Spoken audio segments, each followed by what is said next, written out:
All right, good evening, everyone. It is Sunday night, June 13th, 2021. We're going to go over some major service changes coming for the Long Island Railroad beginning tomorrow, Monday, June 14th. There are about two noticeable changes I need to discuss on the Port Washington and Babylon lines. And I also want to give some good news for anybody who needs frequent service at Mineola and Hicksville. So I will be discussing that in this video. I'm not going to go through everything as much, but I do want to make one little criticism of the Long Beach branch because I know there might not be anything big until July from what President Philip Bang had suggested. But I'm not going to criticize it that much. But I want to get into the main points here. First things first, where's the media today? You would think that they would notify the public that tomorrow new schedules are going in effect on the Long Island Railroad. In fact, let's take a look and see if we Google the Long Island Railroad. Because I was watching Channel 4 tonight, and they didn't even mention anything about the schedule changes. So let's see, do we have any noticeable things? Nope, nothing. You know, that's the problem. You can't rely on the media that much when you need them the most. So, let's get into a couple of the noticeable changes. We're going to start off with the Port Washington branch.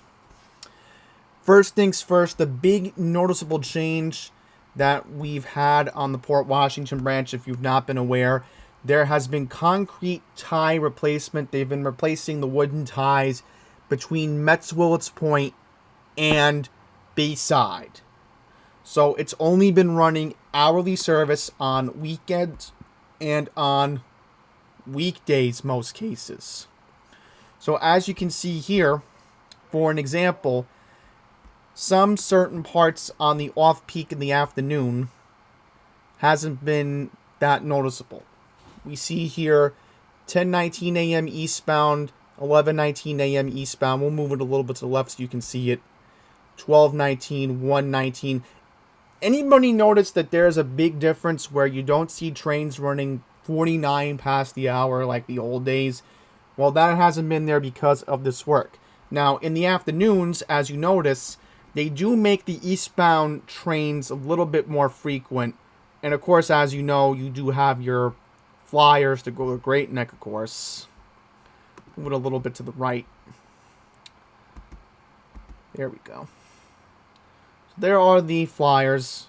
Only two of them at the moment. Yeah, they only stop at the Great Neck station. It used to be past 4 o'clock in the old schedule that they would stop in Great Neck. Now, in terms of service at Great Neck, in the morning there was the frequent half-hourly service. But once we go to 10:40 in the morning, only hourly. Only hourly. Only hourly. Which, because of this concrete tie replacement, they have not been able to run the usual half-hourly service. Now, the other thing the Long Island Railroad did is Metz Willets Point. Now, you may be wondering, why did they add all those trains stopping at Metz Willets Point? Well, remember, Citi Field is still a New York City-run COVID-19 vaccine site. So, the MTA was notified by the city, run more trains, blah, blah, blah. So that's what happened. So now we're going to take a look at the new schedule beginning tomorrow, and there's major changes coming. So let's take a look at the new schedule. And first things first, this is huge for us here in Queens. We are getting our local half-hourly service back just in time for Father's Day weekend. So if you're planning to go somewhere with your father or your grandfather this upcoming weekend, June 19th and June 20th, you may want to take a note because this is very important. So this is a huge sigh of relief for me here in Queens because, again, Auburndale is my weekend on the station, my station on the weekends, because I do not want to have to deal with Jamaica on a weekend. This is like a luxury to me, knowing that I can just go up Francis Lewis Boulevard and then take the train from there. Because down the line in the fall, I may be going to an off-Broadway show, independent theater company. So, obviously, this is going to matter for me if I'm taking the train from Warbindale to Penn, and then I need to take the bus or subway down to where I need to go. So that's very important. I'm glad that they're making this big change. The other change that's still going to remain in effect until further notice, all trains are stopping at Metzwolds Point. And again, I can understand given the fact that Citi Field is still operating as a COVID-19 vaccine site. Probably in September, this could change. But again, that's up to New York City to make that decision. They got to notify the MTA. So, this is very important.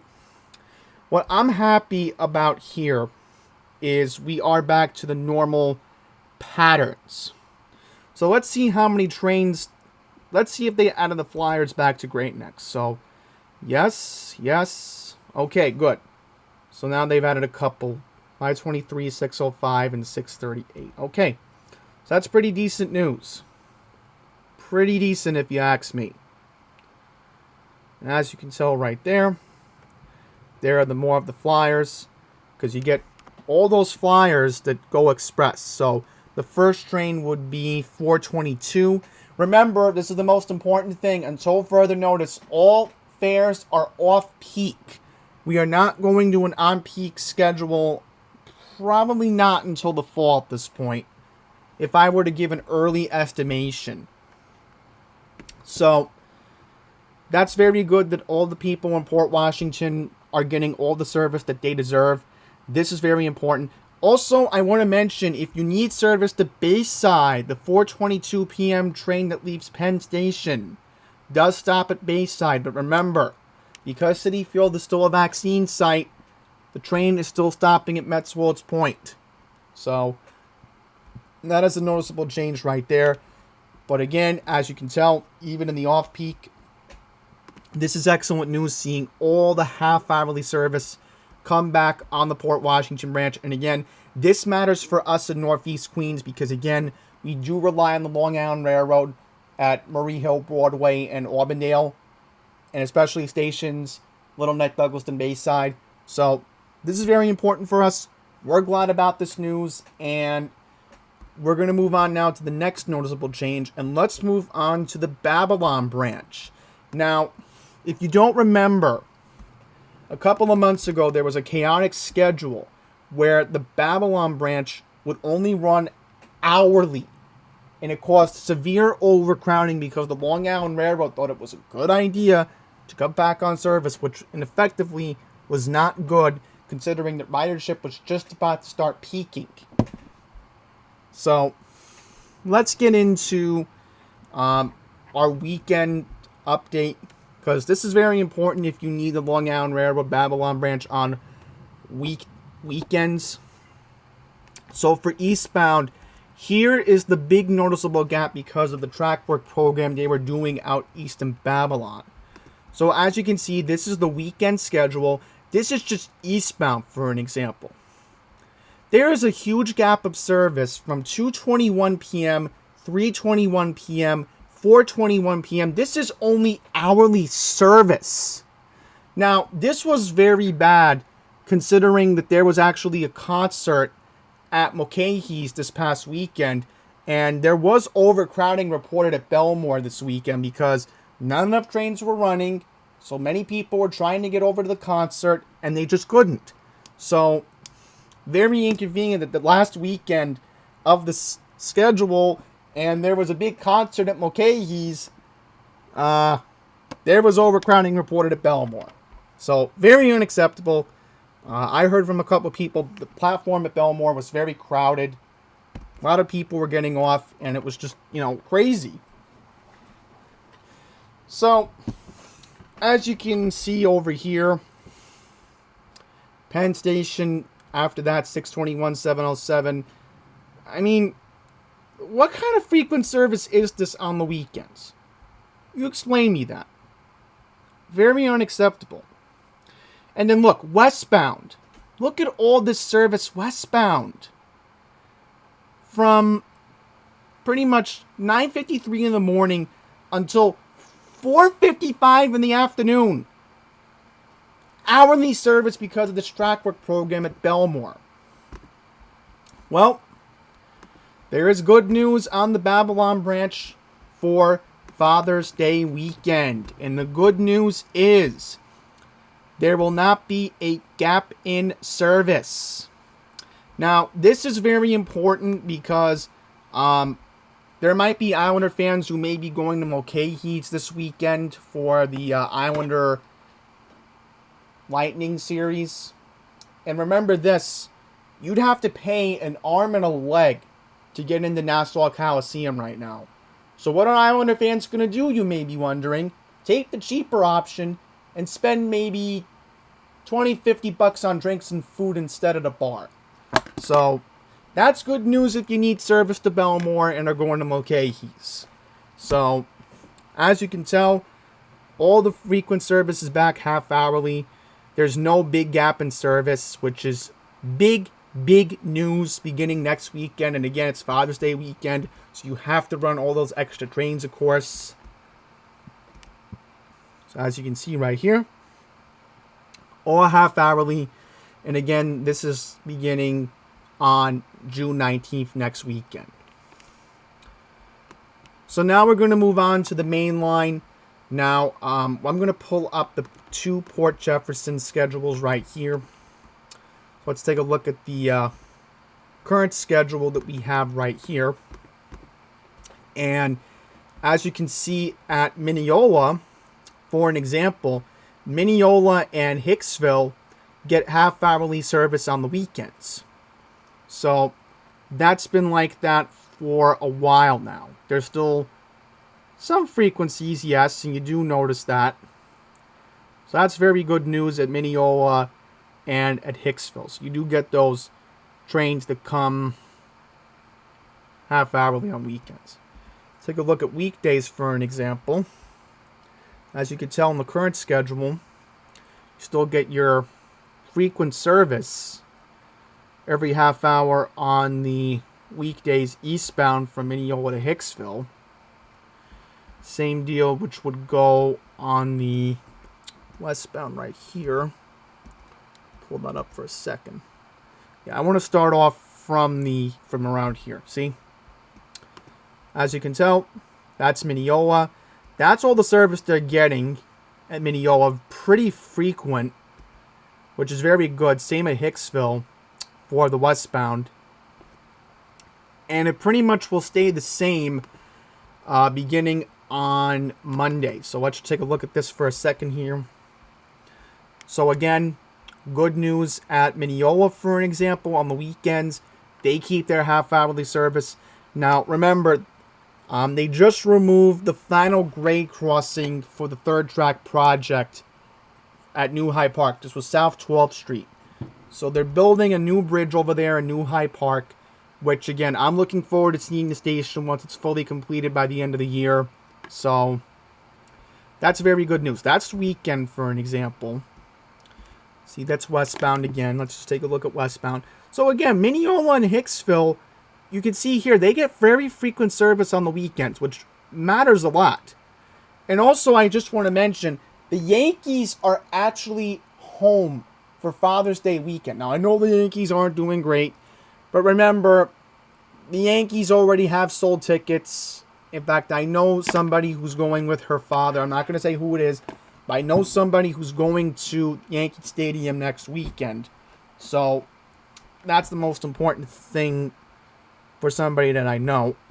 There you go again. All half-hourly, which is very good. That's the way it should be on weekdays. Very frequent service, under an hour each time. So that's good news. Even on the peak, you notice it, which is good. I want to see that. And lastly, let's go to the Long Beach line, because, as you know, they're supposed to have a full Long Beach branch service schedule beginning July 4th weekend.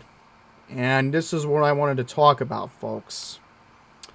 As you can see, here we go again. the 2:11 p.m. express train to Jamaica is still not restored. And, you know, I've had a long battle with Philip Bang. I've had a long battle with Internal Affairs. And, you know, at this point, I mean, if the train's completely gone, you know what? I'm not going to make a federal case, because as long as they keep that 2:05 train to Babylon, I know it only makes the stop at Woodside. And then, just want to see something for a second. Hang on. Hang on, folks. Hang on. Just making sure that it does not stop at Woodside. I mean, not Woodside, Forest Hills and Kew Gardens. Yeah, so that's some good news. At least I would be in Jamaica at around 2:26. So normal time, and I would want to catch the Q30, Q31. Okay, so that's going to wrap it up for this video. I know I didn't want to make it that long. I pretty much got my points out regarding the new schedules. So these schedules will again begin tomorrow, Monday, June 14th. And will go until Labor Day, Monday, September 6th. By September 7th, we should get a new schedule, of course. And again, I'm hoping that we will get some good news from the Long Island Railroad by the end of the month. And if there's any word about the 2:11 p.m. express train to Jamaica, I will do a video about it. And hopefully, I won't make much long of a case for it, but yeah, that's pretty much what's going on with the schedules. Very happy with the railroad that they're making some big changes just in time for the peak summer travel season, considering that all of our COVID restrictions are getting lifted. Governor Cuomo is supposed to make an announcement about that sometime this week, hopefully. So I've been hearing through the grapevine that we're going to notice a lot of things getting close to normal, hopefully. Hopefully after the 4th of July. So, with that, thank you all for watching. Once again, schedules begin tomorrow, and will go until Labor Day. So, until the next one, please take care.